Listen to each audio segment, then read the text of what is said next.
start.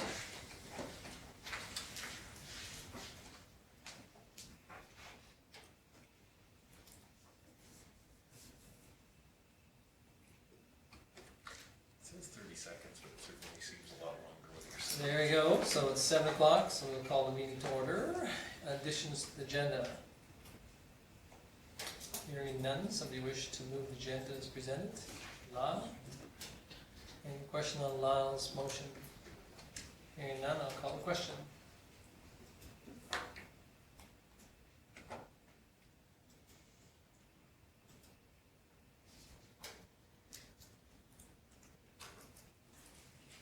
Okay, it's carried unanimously. Okay, moving on to the adoption of the previous minutes of June 24th. Any questions, errors, or omissions? Okay, George Lee moves.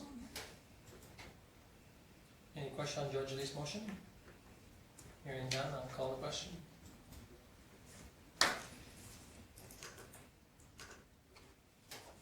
And that's carried unanimously. Okay, moving on to delegation. So, Wendy, the floor is yours. If you want to just go to the center. Yeah, matter of fact, so. Okay. Am I able to see my notes? I don't think so, Wendy. This will be just your presentation.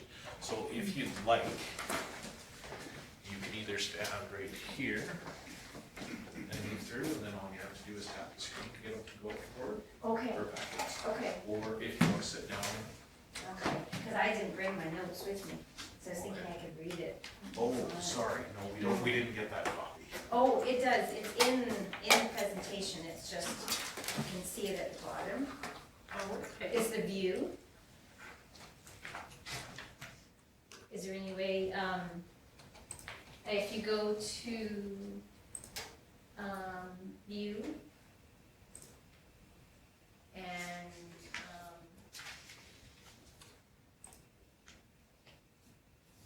okay, okay, the normal, go back to normal. No, it doesn't have. Is there any, sorry, I don't mean to be a pain. Is there any way you could print off the notes master? I can go see if I can find it. Yeah, I just go to the notes master and print that.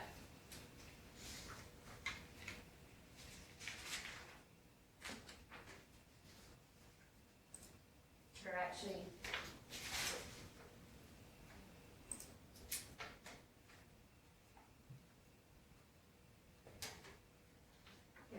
it's not showing the notes.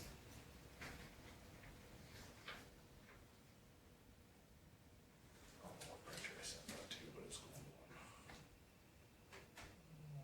It's paper trade. Just as long as it wasn't the Konica, because it's not No. anymore.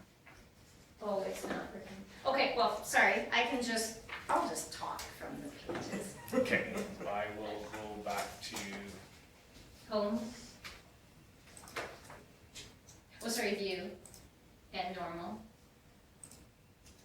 Okay. and then,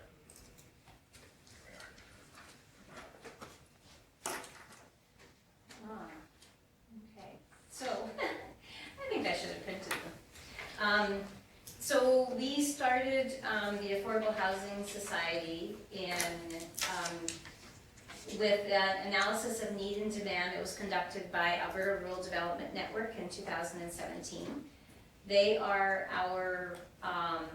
the ones who handle the homelessness project that is started in 2014 and ends in September of this year. And we paid them to do the housing needs and demand. And what we've done is has shown us what the need is in Vulcan and the county, and as well as doing a good synopsis of what Vulcan County looks like.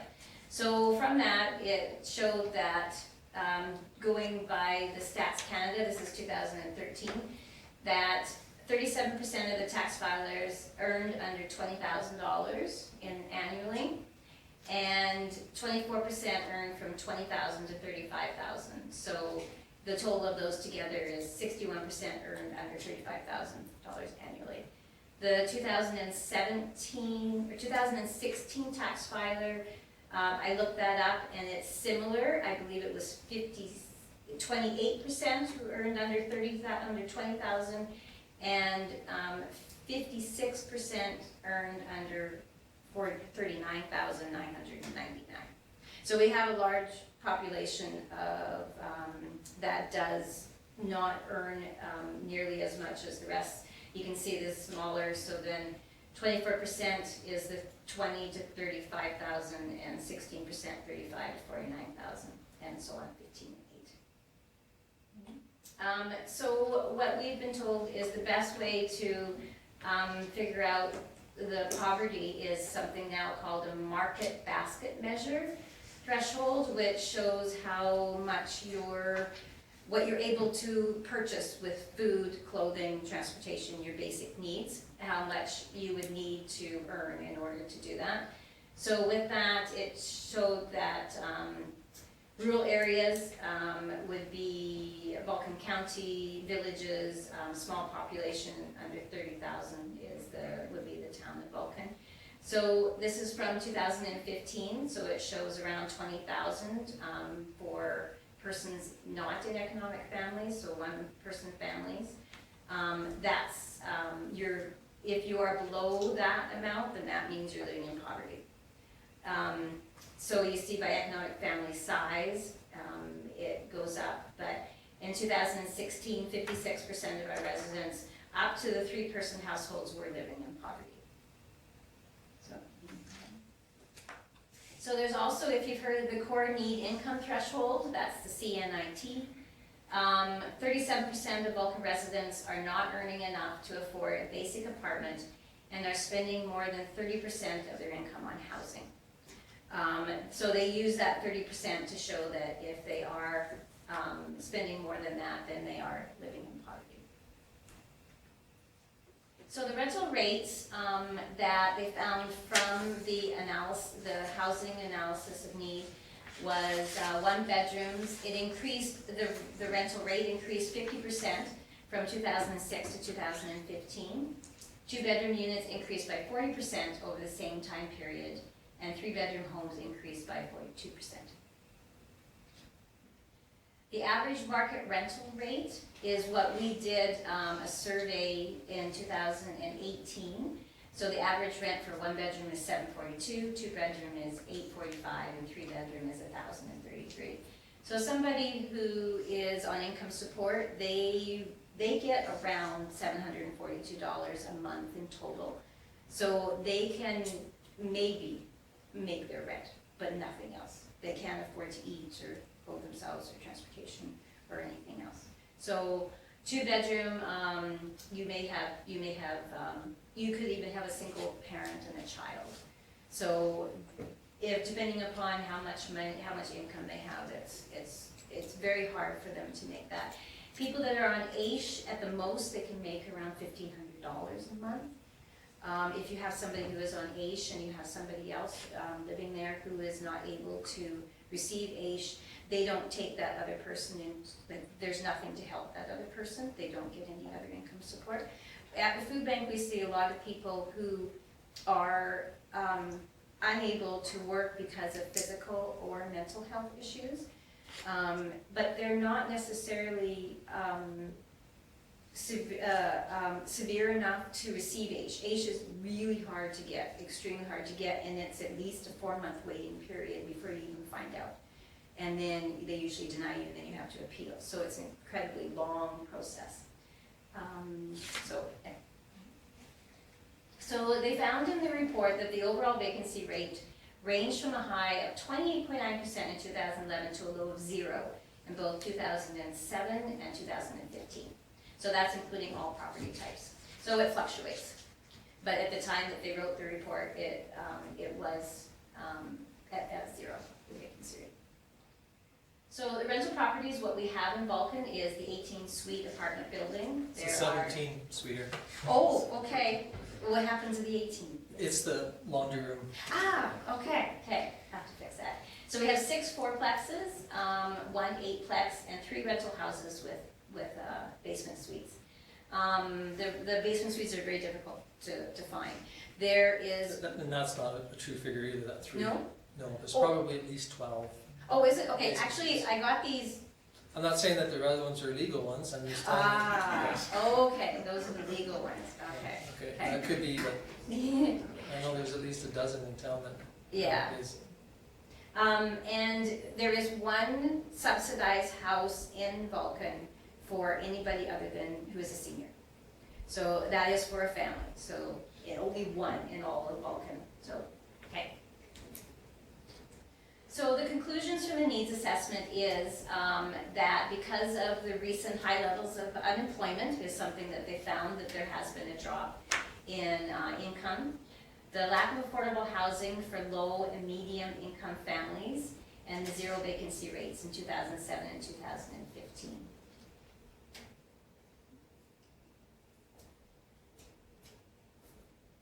So, and also 50% of single parent households would be challenged to find affordable rental housing because they showed what their average income was in Vulcan, and because of the low vacancy rate. And the projected population growth they gave of 12% from 2016 to 2031 translates into a need for 286 new dwellings. So the report reveals an immediate and dire need for affordable multi-family rental accommodation in the Vulcan region. And I do have that report available. I can send copies over and you can have a look at it.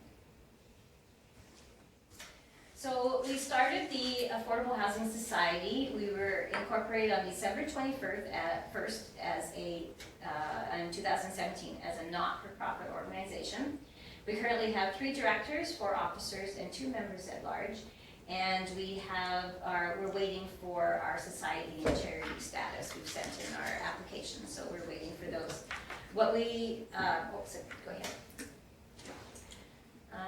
So our mission is to provide and operate safe, affordable housing accommodations for low-income residents in Vulcan County. So that's the town of Vulcan as well as in the county.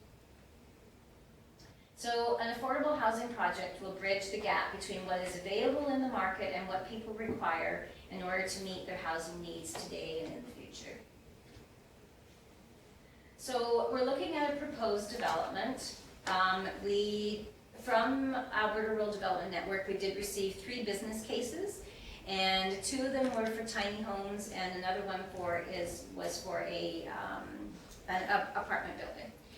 The apartment building we're looking at is the one that they gave us is for a 24 unit.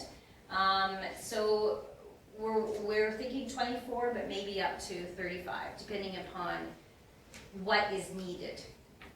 So it's the idea that we have is for a modular framework, durable, low-maintenance material, energy efficient, 3 floors, and the self-contained apartment style units. So we will offer them at market and 30% below market rental rate. So the market ones would then be at the usual market, and then the ones that we have called the subsidized ones for low income would be the below market rental rate of 30% below. So we can apply, once we are a registered charity, then we can apply for the funding from the provincial and federal governments through their grants, and a CMHC loan and a mortgage from a private financial institution. So we want to offer bachelor, 1, 2, and 3 bedroom units because we do find that multi-unit is a lot better than having just single. Plus, that's also what we see that people need. We see that a lot at the food bank where single people are the ones that have the hardest time. Because like I said, if they're on income support, they're only receiving $700 and some a month. And anything that they can find is difficult. They just can't pay for it. So barrier free, we see quite a few people because of any type of physical illness that they can't get down into a basement suite. There's just no way they can make those stairs. So we want to make sure that it's wheelchair accessible. elevator, wider doors, large bathrooms, pet friendly based on limitations, not 12 cats and 5 dogs. So we wanted to be varying household sizes from single person to families with more than 4 individuals and all age groups. So we would like to have a central common space with a large kitchen that can be utilized for residents to do all the kind of things that they like to do. So it's more of a community type complex. So they could play cards, host dinners, have exercising, all different kind of meetings. We can have meeting rooms for groups to use, such as for all the different kind of hobbies that they would like to have, and also for community rental too. There's quite a few groups that like to have their own rooms, meeting rooms that they can go in and play the Lego club or whatever. We thought of looking at a commercial space that could be built as a part of the development to bring in revenue, whatever kind of niche we could find in the community that could work. An outside park playground for residents, for the kids, and a park that would be, just nice to have for people to go outside, and adequate parking for residents with some additional parking for visitors as well. So once our charity status has been approved, we will be requesting representatives from the town of Vulcan and Vulcan County to sit on the board of directors.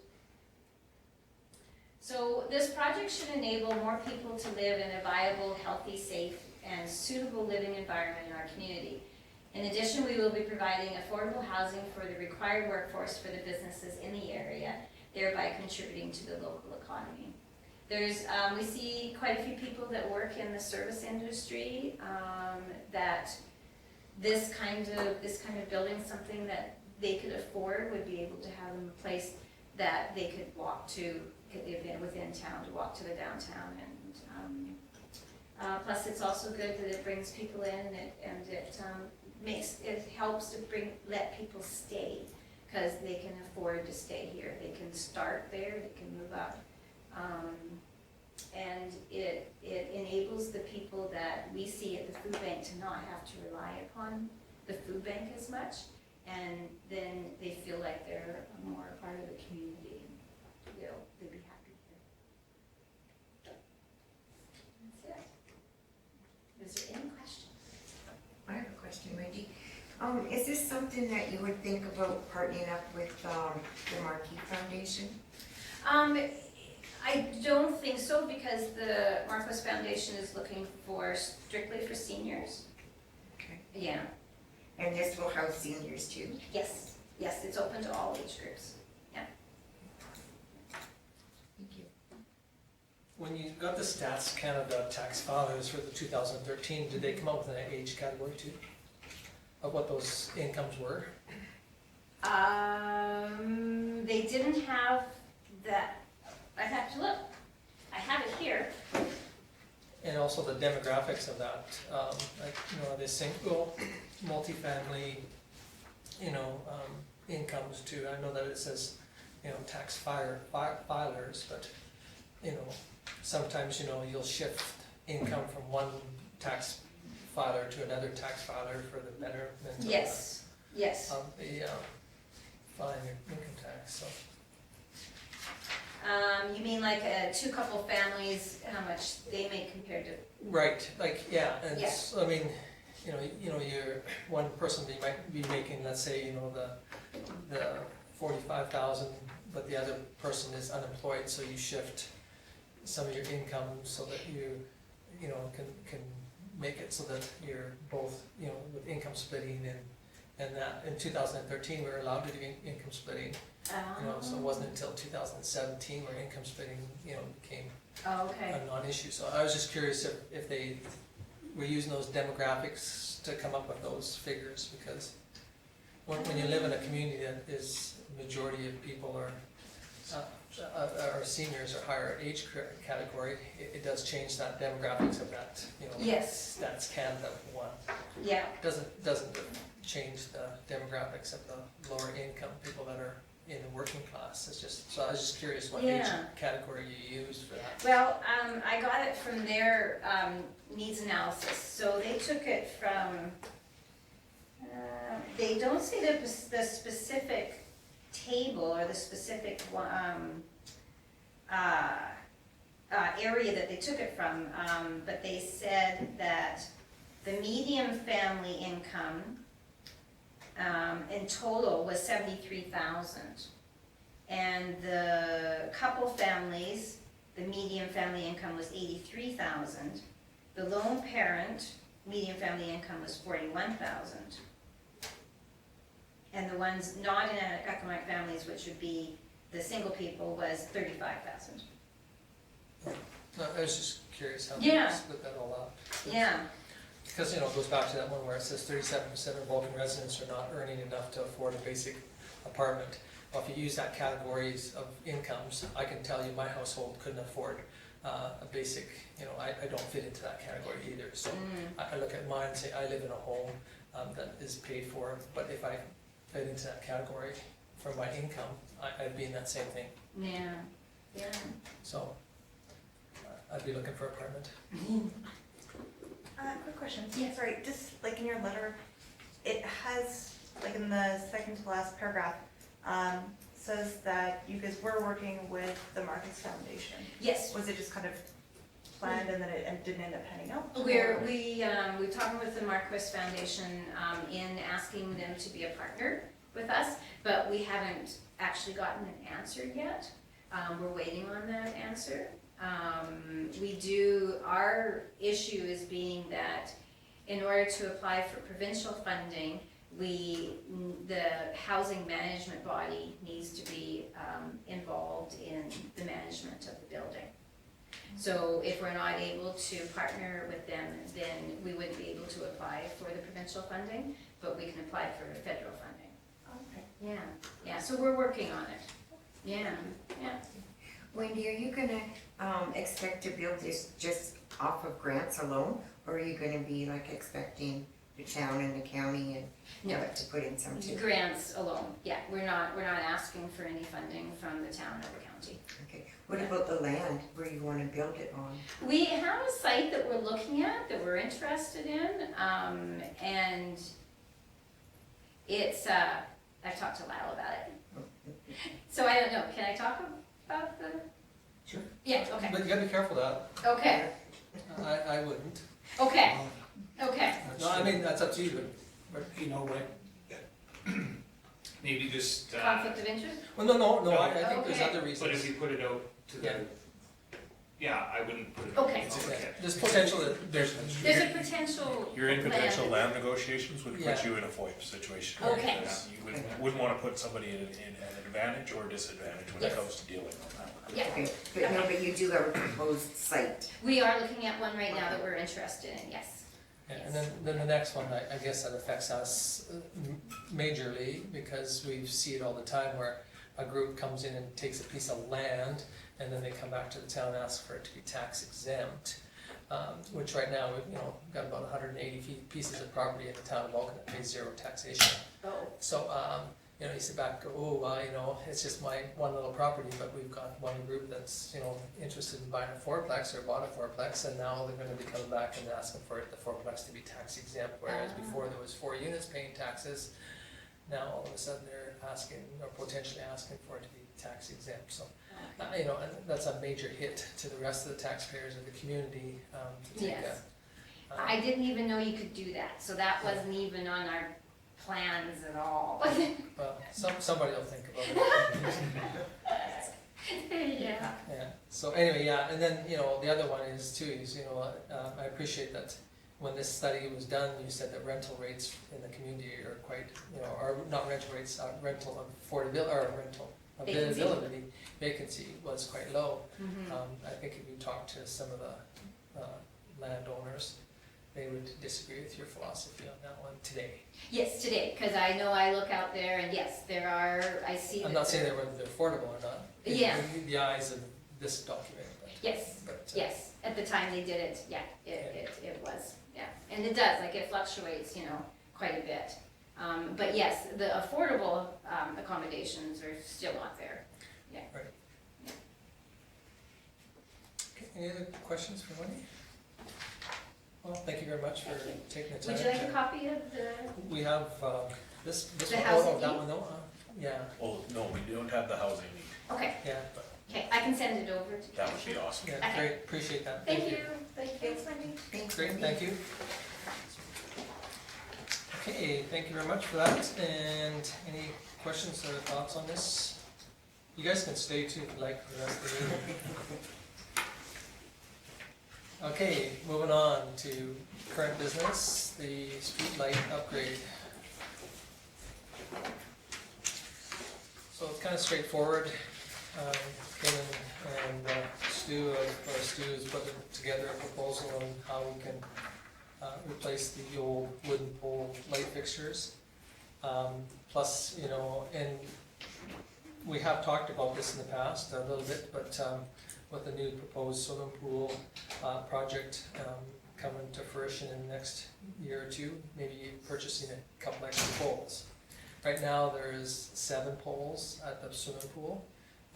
Stu kind of figured we could cut it back to 4 at the pool and then 1 outside. So that makes the 5. That's where he said, you know, and then plus the 2 extra to have as standards for replacement as an inventory item. Sometimes you question, well, should we buy any extras? But you know, the potential if one gets damaged, you know, being able to replace it fairly quickly.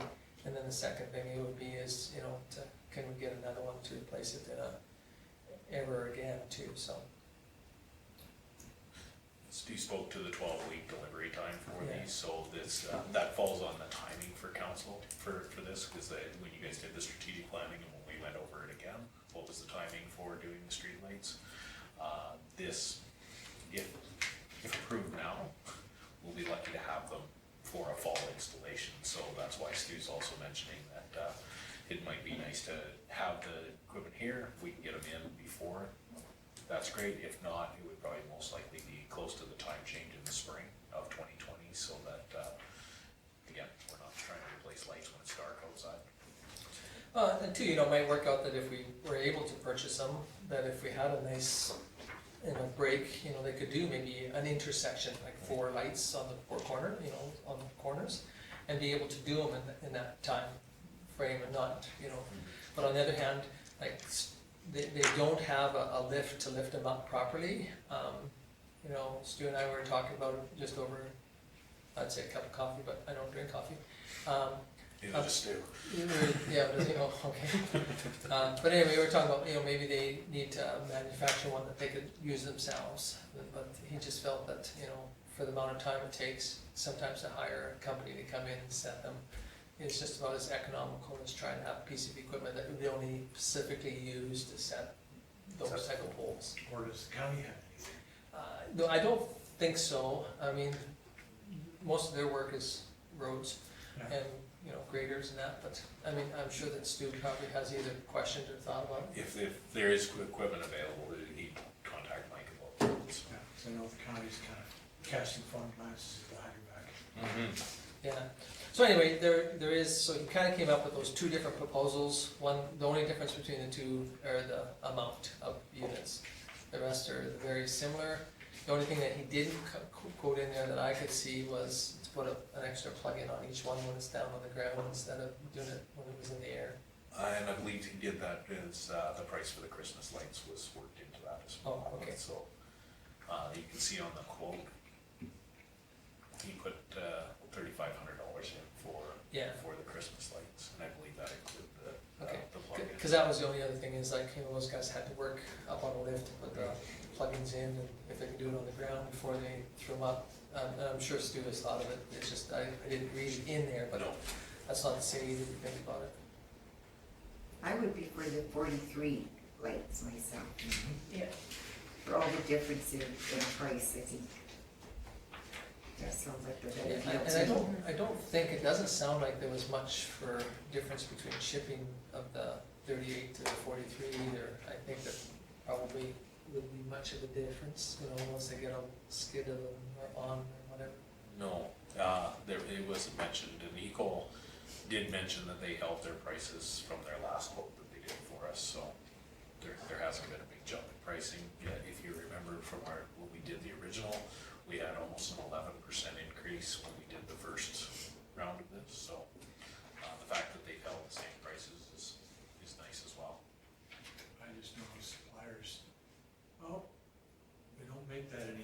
Yeah, So there we have, And that's why having two, and the nice part about this is,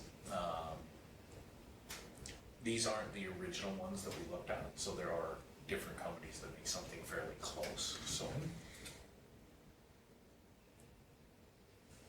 okay, so any thoughts or questions? I just wanted to mention that the funding, of course, we have $108,000 in reserve for this, and that's why the 50-50 split with the federal gas tax. So, and the federal gas tax is for purposes redoing roadways, lighting, busing, those sort of things, and we're not going to get into busing and those sort of things. So this falls right into that category and will easily qualify. Okay, Val, any comment? just, since Stu's the one that heads the group that's gonna be doing this, did he have a preference? No, it was up to council. It really comes down to dollars and cents. Be nice to have enough to do the pool, since we're doing the pool. And you noticed on both quotes, the 2 extra were in both, so. So at the very least, he wants the 2 extra, in case somebody, as you all know, and have driven down Main Street, and the amount that we're missing, they do get run into. So, we do wanna have the 2 extra regardless. So it was really to council, do you wanna put these up at the pool? Yeah. Was the question. And with the feedback that you've all got for the streetlights, I think it's a positive move. it is something very unique you for know, our community. Yeah, I mean, even though it's not that unique of a pole when you, in the grand scheme, but the way it's been, you know, attired and installed, it really does look the Trekkie theme and the moderner theme. And I know this doesn't give a total facelift to Main Street, but would be a bit of a lipstick to try and make it a little bit better. And then another nice thing about these styles of poles and the bases that are in it, if for some reason we decide to do a block, we can take the poles off, store them, pull the bases out, store them, and then when they go back in. So it's not like we're gonna have, you know, there was a discussion at one time when we looked at a different style of pole, that we would end up losing quite a bit of money, so that was the reason why years back they kind of held off, because they thought if they put them in, then if we do a major renovation, you know, we're gonna just throw it away. But these ones here, you know, we covered everything off of them. And this falls under the discussion the council had with the strategic planning for Center Street is to, you know, we can't afford to do the whole thing. Let's start working at getting prices on doing pieces at a time, and the streetlights were an easy piece to do, along with, you know, the quotes that we're getting for paving sections and doing some of the concrete work ourselves downtown as well. So this just falls into that.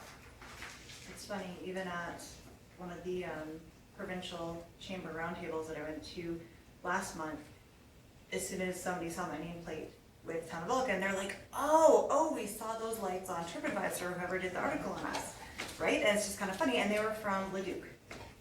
So it seems really trivial and minor, but I would definitely be in favor of the 43. Like, I think it's a really great addition to the town. Okay, so any other thoughts, questions? Somebody interested in entertaining move the motion?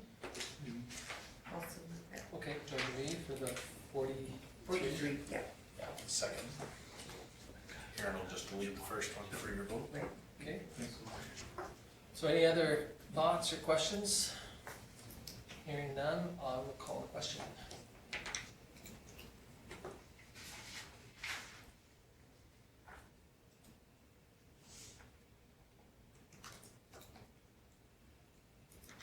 And that's carried unanimously. Okay, moving on to tourism's request for street closure. For that parade, it's not really much of a street closure, it's just a kind of temporary while they go up the block. Well, I guess it's 2 blocks, 3 Yeah, blocks. we did this last year. Now the change to it from last year is it went from the Trek station to the pool. They want to go from the Trek station to 4th Avenue and then 4th Avenue to the arena where the VulCon event will be happening. So temporary closure of that. And then those of you that were in the parade and saw it by the notes, it's a 15-minute thing. Yeah, it's almost like a funeral procession type thing, because it just kind of, it's all Yeah. one block at a time and just We, closes, so. we didn't even barricade it off last year. We just had a pilot vehicle, which of course was the parade marshal. Will the float be ready for it? Hard to say. Depends on whether they can find a transmission. Good, we could just push it again.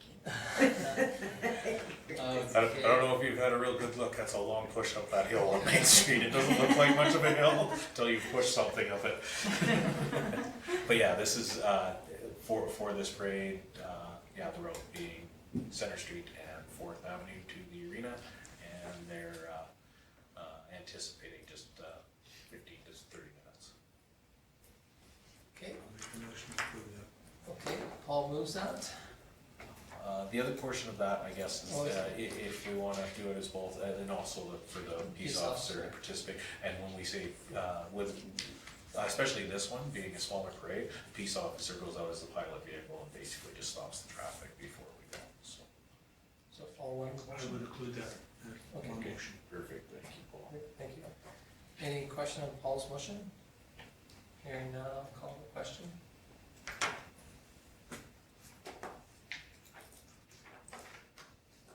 Okay, that's carried, not unanimous, but it's carried. Okay, moving on to the Historical Society's plaque. This request came in from the Historical Society for the former AGT building. The report's very straightforward. We've purchased plaques in the past for historical buildings in our community. We saw the ones that recently went up. And they have requested a portion of it, and the entire plaque is $930, which easily falls within council's one-time grants to organizations, which you do have funding for, specifically these kind of projects. Okay, so thoughts? Lon? I just had a question, I guess maybe you kind of answered it. It says, would the town of Vulcan contribute towards the purchase of the plaque? But it sounds to me like they're asking us to pay for the whole thing, or? No, I think that was coming from. Yeah, they just asked for council to consider it participating, and I'm telling you that if you want to do the whole 900, you can pull it from. We have funding available. You do have funding available and have done that before, paid for the entire plaque. The one thing for consideration for this plaque, as opposed to the other plaques that we put around town, we own that building, Okay. so it is our. And if you go back in the history of TELUS or AGT donated the building to the town, and, you know, so I mean, the facility, you know, does have some asset value to our community, and adding a plaque to our own facility or, you know, building, I think it's just a win-win for us. So that's why I suggested the whole 900. And the Historical Society's raised an awful lot of money for their expansions. Oh, I'm sure they are. I just had one question in the, part of their quote, they have, shipping. Where it says that shipping isn't included? Yeah, shipping Yeah. 3403, and then you say shipping's not included, so I was Yeah, just curious. I believe the shipping not included is just a standard on their invoice. Okay.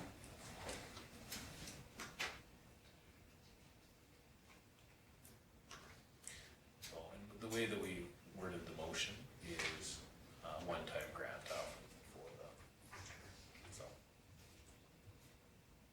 I'm sure somebody will go for a drive. Yeah. Okay, I'll make the motion that, the town pays the 360, or 930, 60. okay.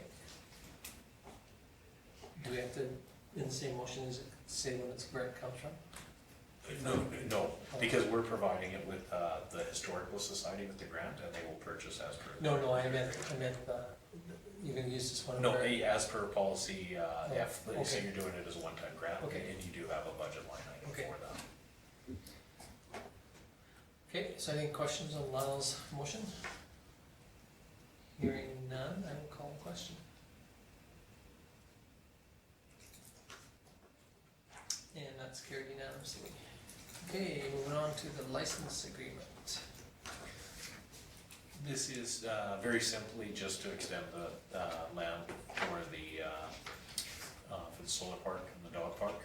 This is the south end of the dog park and, or sorry, the dog park and the south end of the solar park. Both those pieces of properties are owned by Imperial Oil. Our first 5-year license, lease license is complete, so we want to renew it for another 5 years. And they did ask for consideration of the town to cover the taxes on it. And with it being a park, the taxes are going to be exempt because it's open to the public. So regardless, we can do that. So I checked with Ryan and that's already happened, so. And even by converting it to the park with the loss of the assessment, it is only about $2,000 total for a fairly large land area. Okay, any thoughts, questions? I'll make the motion. Okay, Paul moves that we extend the lease agreement for 5 years. Any question on Paul's motion? Hearing none, I'll call the question. And that's carried unanimously. And moving on to the committee reports. So there are a couple there for your perusal for Marquis Foundation minutes. Lorna's kind of brought us up to speed on this, but is there any, she's not here to answer any questions, but anybody have questions on the Marcus? Okay, moving on to Badlands.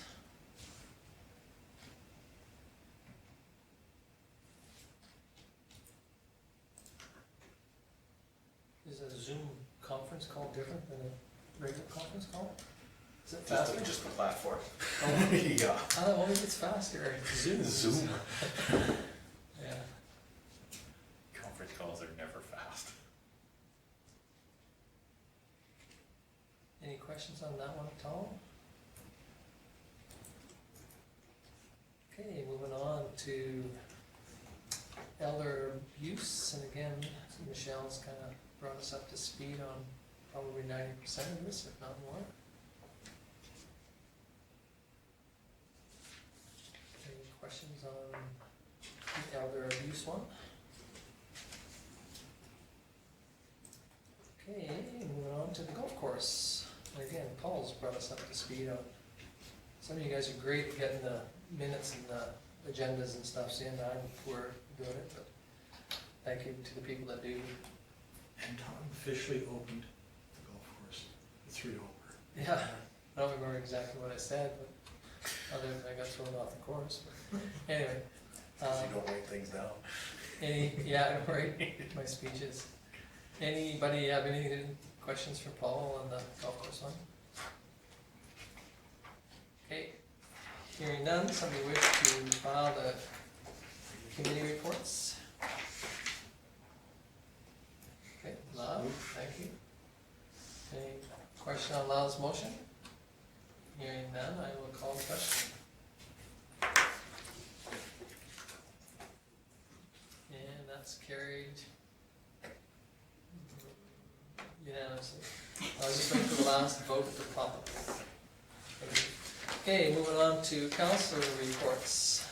Councillor Taylor. The only one I was at was Fresk, and because most of that is in camera, just to highlight, Fresk runs on a budget of $1.4 million. That's your dispatch center. Of that, $175,000 comes from 911 calls on landlines, and $475,000 of that comes from cell phones. And the number of landlines has dropped dramatically, but it's not dropping much now. But the number of cell phones continues to increase. You don't have one cell phone in a household, you've got 5. So that will go up. All the municipalities that are involved in it, 600,000. So about half of it is actually raised through telephones. Just something to be aware of. That's all I've got. Okay, any questions for Paul? Okay, move on to Councillor DeBolt. I didn't have any meetings, I was at the parade in Banff. It was kind of nice to meet the other councillors from Banff and have a little bit of a visit with them.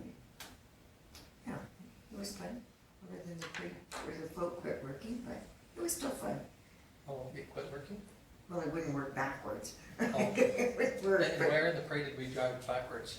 well, we tried to turn around. Okay, that was prior to the parade. Okay, Yeah. well, no, I was just curious, because Prior Okay. to you arriving, before I got there, it only went forwards, and everything there's was the extra push. And it worked great going forward, and it got a lot of good responses from people. People cheered and clapped when we went by and everything, so they received it well. Okay, thank you. Any questions for Judge Lee? Well, I was just gonna make an observation. I actually like the Banff parade more so than Stampede. Yeah, they seem to really like us. That's there, me. so. Yeah, well, that's fine. Okay, Councillor Magnuson. I didn't have any meetings, but I too was at Banff, and I thought it was really interesting, even beforehand, when you're getting changed and the Calgary Stampede show band was there and interacting with them, and then afterwards, this interaction with the public, it was really positive feedback, and I'm sure you guys' faces are all posted all over social media, because I take much for people to do that, so you're all rock stars. Okay, any questions for Lyle? Councillor Thomas. I had no meetings this last 2 weeks either, but I was also in Banff. And I was actually quite surprised at how many people just wanted to come and have their picture taken with the float after the fact.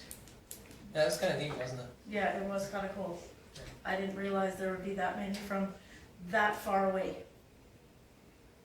Like all over the world. Okay. Any questions?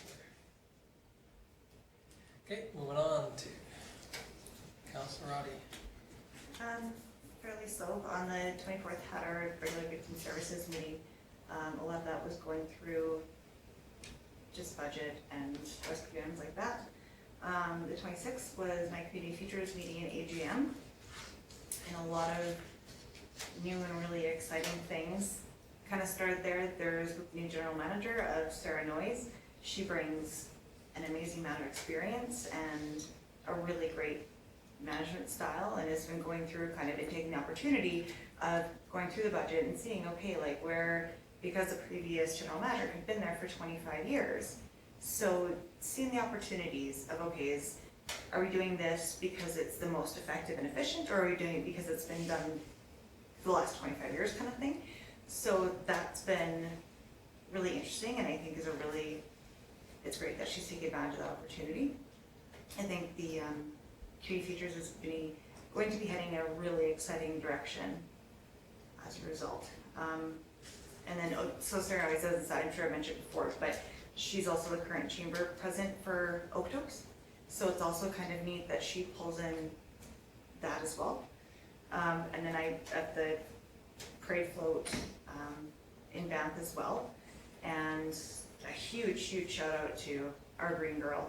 That was so cool that she came all that way and put in all that effort and work to come out with us, and that was really neat. And kind of seeing as everybody, the parade was awesome. Everybody there was so good. And yeah, they're amazing hosts, so that's it. Okay, any questions for Michelle? Okay, hearing none, on to me. I attended a SWAC Days wrap-up meeting, and just so they could debrief and go through some of the pros and cons. And this year was a successful year, they made a few bucks. They brought in $6,500 on the food trucks, which is pretty kind of interesting.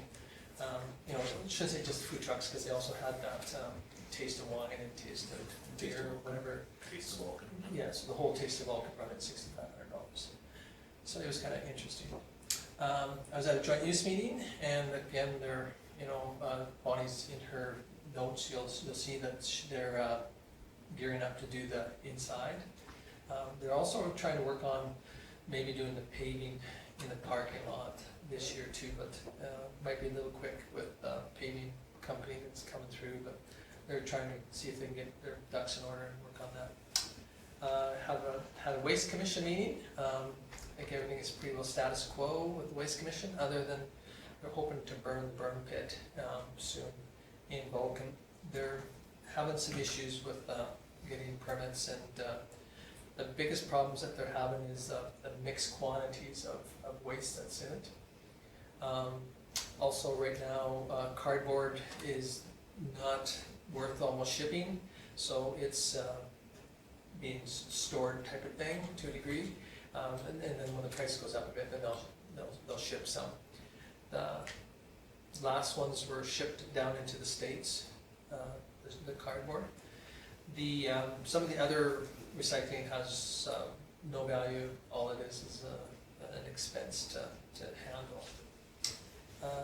So that's pretty well it on the solid waste.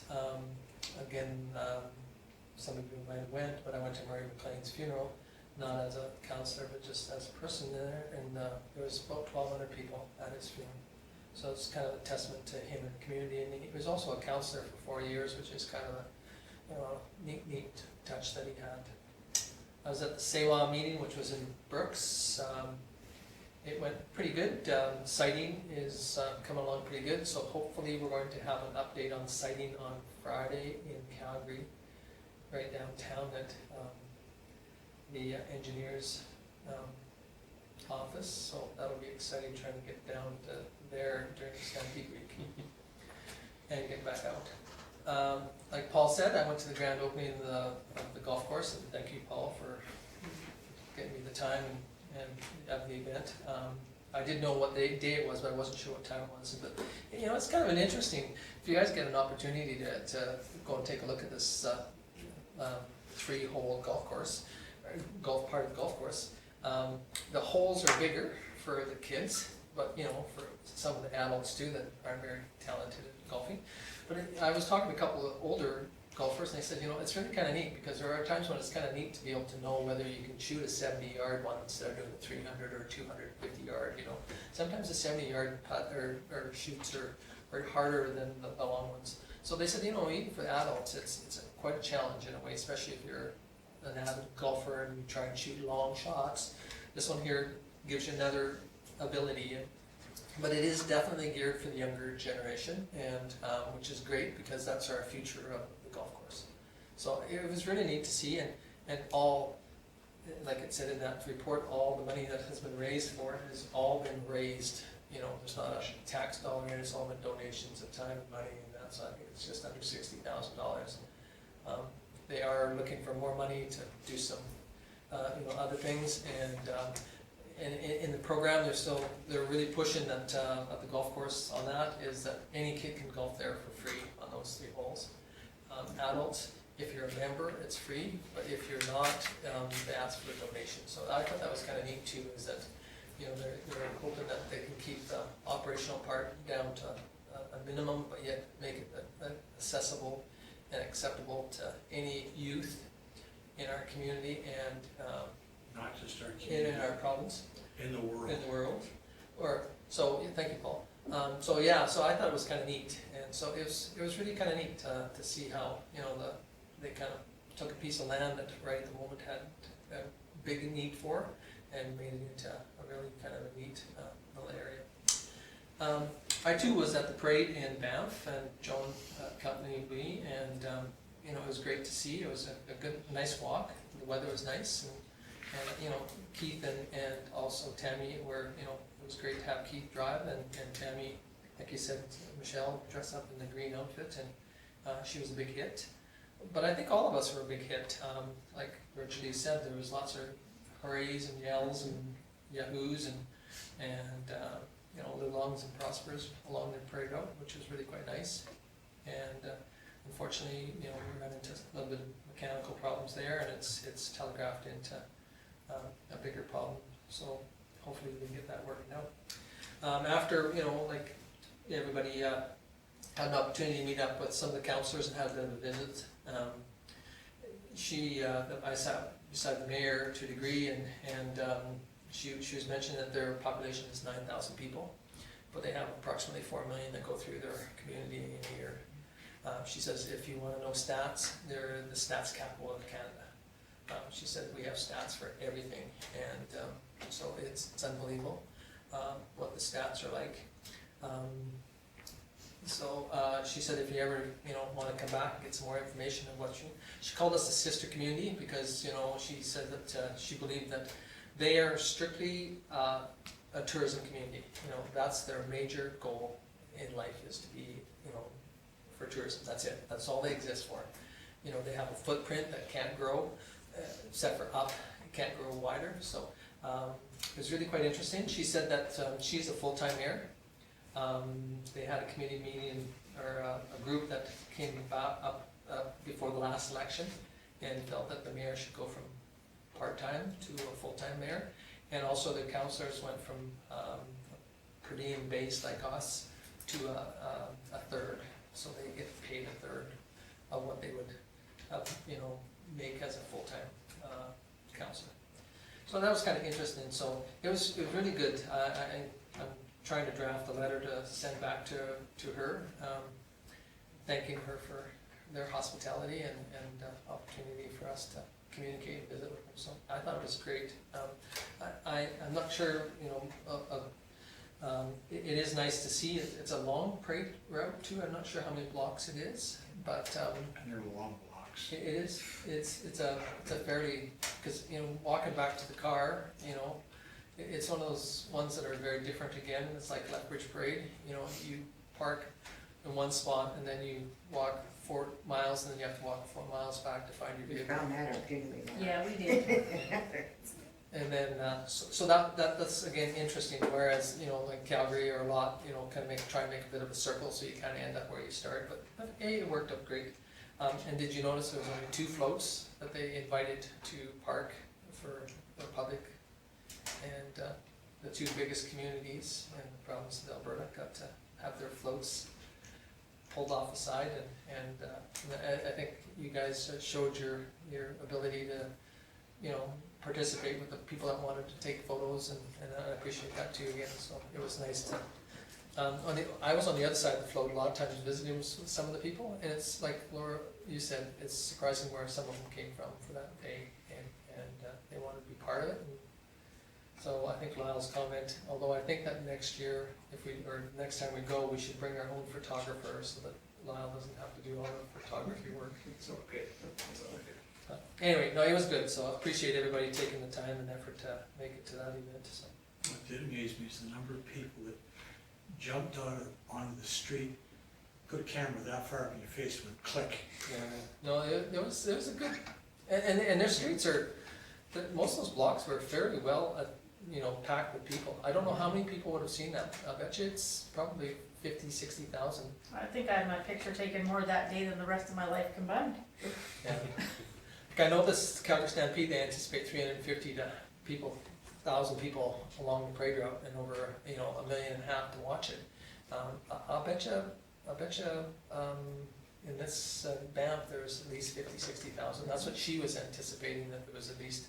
She asked the one guy if they had a number, but because like I said, they have a counter. But it might have been me going back and forth trying to find where you guys are at. I probably counted for about 14 vehicles. I got lost, and I really wasn't lost. I was just going around you guys in a circle. Anyway, so thank you again. So, any questions for any of my long-winded items? Just really quick, you're talking about the band, the population was 9,000, and what was it for tourists? 4 million people in a year is what they estimate. And they're technically only allowed to have a population of 8,000. Oh, yeah, I never heard that one. They do have they have, you know, speaking of low rental housing, they do have that there, not because of, because every business has to supply so much housing. You know, for every employee, you have to have a house for every employee.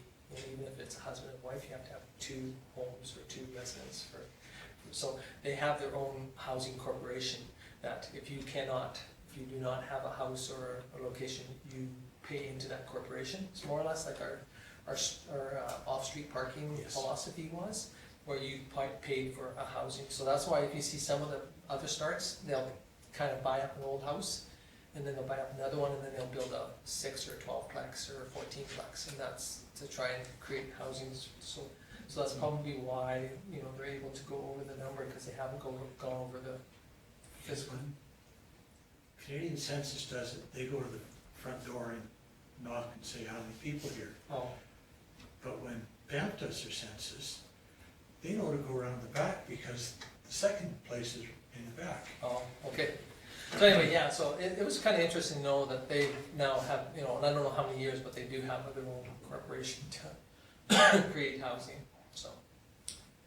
And that was the biggest, I asked the one councillor what their biggest concern or complaint was, and right now is parking. Number 1 is parking. They're trying to go after, you know, when we talked about, you know, different means of coming up with income, he says, you know, you have, you know, 4 million people, and probably at least out of the 4 million people, 3.5 million of them brought a car, you know, and he says even if we got $1 off of every one of those 4.5 million cars, look at the type of money that we could have, you know, brought into our community to assist some of the other programs that, you know, they have, so. It was interesting, but that's what he said, that their biggest one was, is. Anything else? Okay, thank you very much. We'll move, need somebody to file the verbal council reports. Laura. Thank you very much, Laura. Any question on Laura's motion? Hearing none, I'll call the question.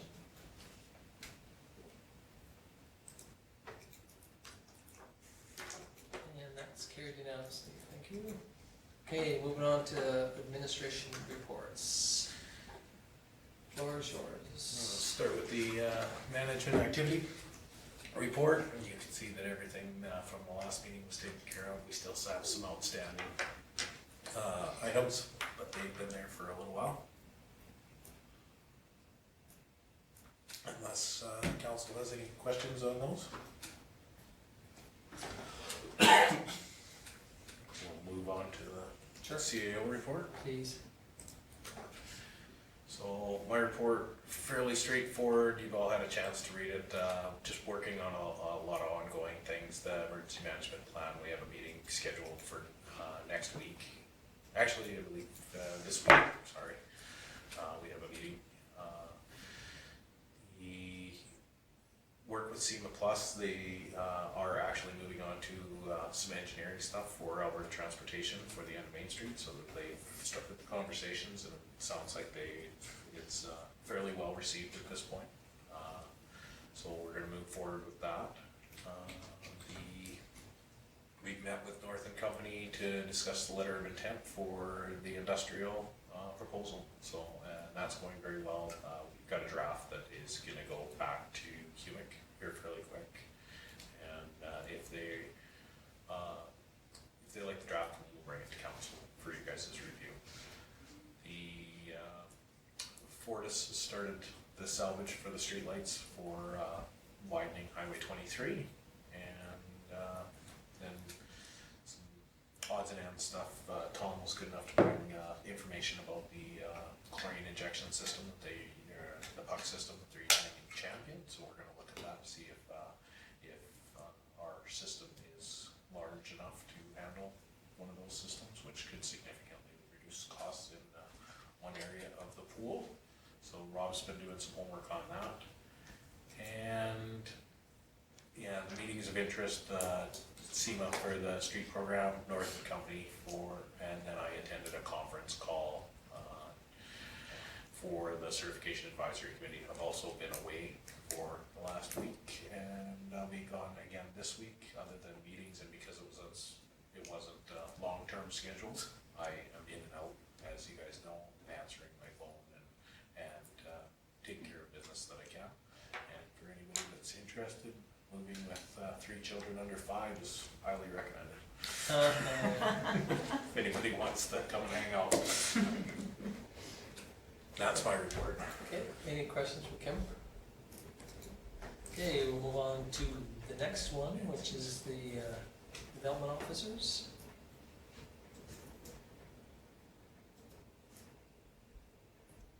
Very straightforward again. Any questions on any of that?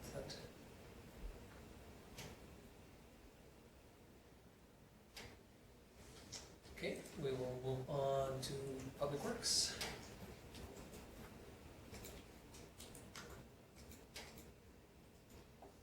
So it's nice to see that working on the boiler system in the area. I assume In the area, in the arena. It's amazing what a letter can change in context. Stu would be impressed that I That you caught that? Mistake. Yeah. Yeah, they've been very busy, and of course, something that wasn't in the notes was she's also dealing with the float. Yeah. What happened is it was. Doesn't matter. Yeah, it was a towing issue that caused some transmission problems, so we're looking for replacements. So that's what we're working on right now. So he's got the call out to see if we can find some replacement parts. And Will it be ready? Is it this Saturday? No. I don't think so. Because Nothing this They're Saturday. trying to scavenge some parts right now, so it's more finding it than once they get them, they'll get them in there. How about the overheating? Pardon? Overheating? Oh, the overheating issue is just because they put in too small of a radiator, and they're gonna put the bigger one in right away. That's not a big deal. Or pull the thermostat? Well, there There's is that. issues with that too. Yeah.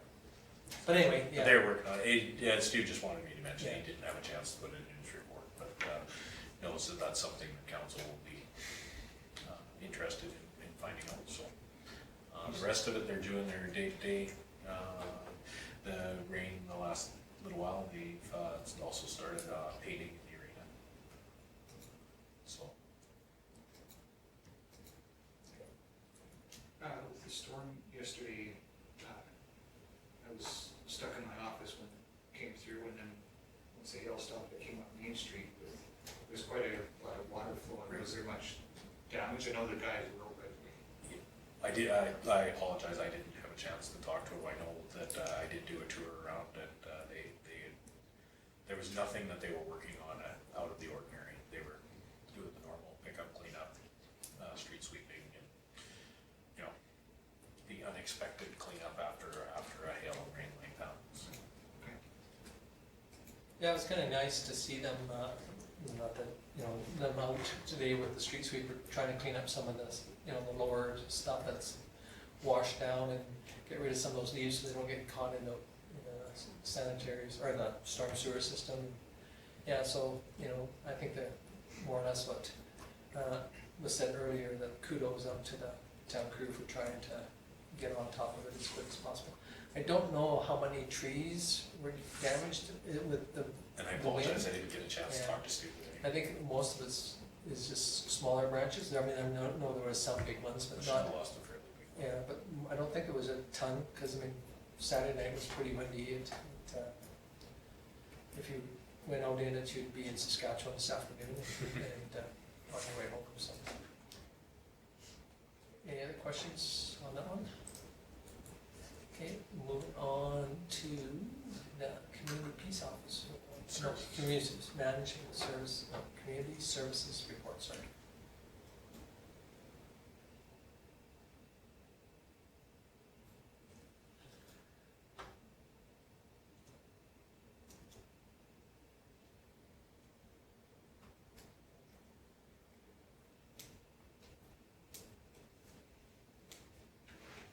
Any questions on any of that Bonnie has submitted?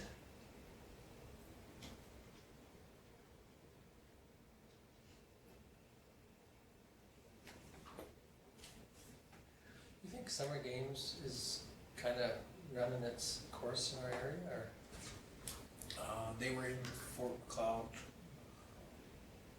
last week, and I'm not sure what the participation was like. I haven't had a chance to. Yeah, I was just curious. I mean, you know, I know that it's hard to try and, I mean, if you get a soccer team, you know, throw your numbers up, but you know, just single participants, it's not super high. I know years ago, it used to be a lot larger numbers, but heard very positive things about the Porch Fest. I only attended one, and my mom lives in the lodge, and she said she could hear some activity going on over at the, and she was really thought it was kind of neat to.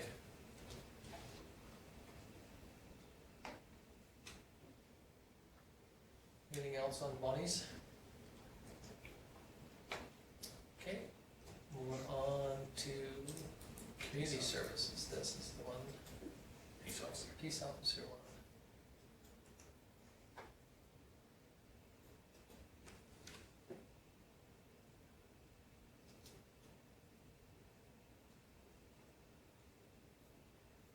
I just found it interesting when people complain about, you know, tickets, because of course, everybody's innocent, I'm innocent. But 29 tickets issued and 54 warnings. I mean, I think that's pretty generous on that behalf, you know, giving people the chance to. 2 to 1. Yeah. And Greg still is trying to do the education side of things, and on the question of the 29, a lot of times this is somebody that he's talked to multiple times. So. Well, there are some people, unfortunately, that it just wasn't a lapse in their judgment for that few seconds. It's like Kim One of them says, was the mayor. yeah, and he was kind. He let me go. I mean, I was one of the ones that was at fault. Matter of fact, he could have got me for distracted driving at the same time, because I was looking at a piece of paper and then realized I was speeding too. So, anyway, shouldn't be reading my newspaper and no, I wasn't reading the newspaper. He didn't mention it in the file. Yeah, but anyway, yeah, no, you're right, Lyle. It is, he does give you some leniency, I think, especially if you haven't been caught before, type of thing too. And but I think Kim is right that there are some violators, you know, that it's a common occurrence that. Okay. That was the direction we gave them though, education rather than punishment. We're shifting the focus now that school is out from school back to the playground zones, the parks, the swimming pool, those sort of things. And Greg goes out and makes sure that people know that he's there. And really, honestly, the exact direction that you give it, change behavior. If we have people speeding through our playground zones, we want that to change.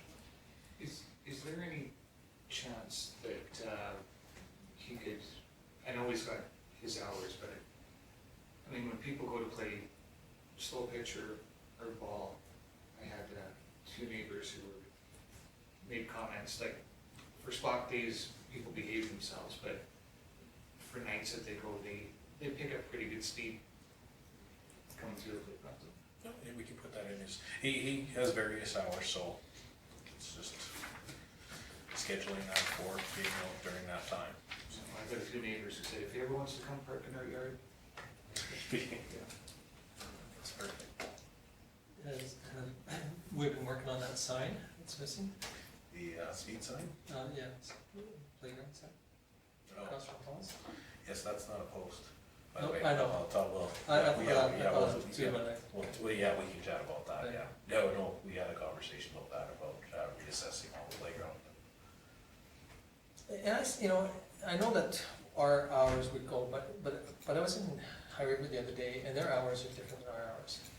And it's posted on, like, it's from 7:30 in the morning until Yeah, the an hour after. city Calgary changed theirs. And so I wonder if that's something that, I know that, you know, we went to the expense of putting the time on it, but I wonder if, you know, we should contemplate, you know, re-looking at it, because I know that was one thing that the school zone starts earlier than the playground zone provincially. But I think that municipally, you can change that if it's publicly, like you go through a bylaw and publicly do that.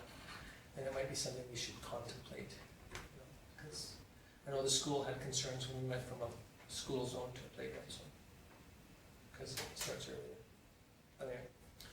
Do you need to talk to Ron about that?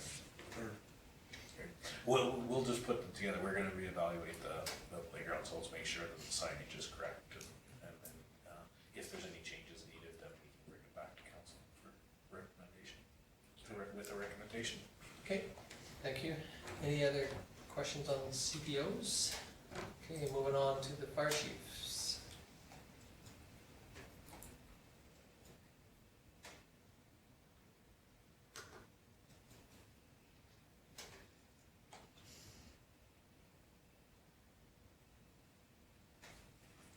Okay, any questions on any of Peter's report? If not, somebody wish to file the administrative reports. Laura? Any question on Laura's motion? Hearing none, I'll call the question.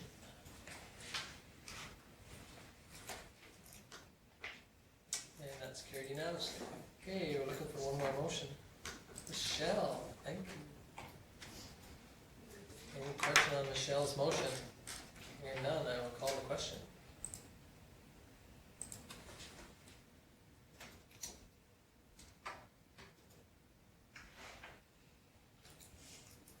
And it is unanimous, so we are now officially adjourned. Thank you very much.